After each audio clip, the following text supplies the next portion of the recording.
आपने ठीक ही सुना है आचार्य। नहीं बनना मुझे मगध का सम्राट। क्यों?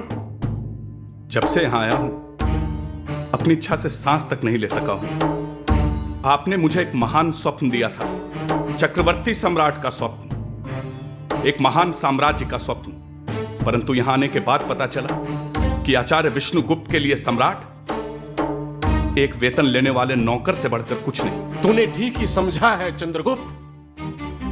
मेरे लिए सम्राट समाज के नौकर से बढ़कर कुछ नहीं। तो रखें अपना साम्राज्य। नहीं बनना मुझे सम्राट, यदि यही सुख है सम्राट होने का। चंद्रगुप्त, तुझे सुखी होना है? क्या सम्राटों को सुखी नहीं होना चाहिए? मूर्ख! जब तक तेरे साम्राज्य में एक भी व्यक्ति भूखा है तो क्या तू सुखी हो पाएगा? सुख शिक्षक और सम्राटों के भाग्य में नहीं होता। भूल गया तू चंद्रगुप्त? मैंने तुझे साम्राज्य देने का वचन दिया था, सुख देने का नहीं। भूल गया तू कि प्रजा के हित में ही राजा का हित है।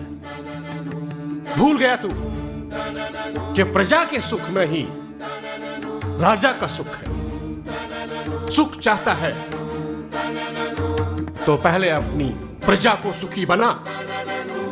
तूने साम्राज्य अर्जित किया है, सुख अर्जित करने का मार्ग भी तेरे लिए खुला है।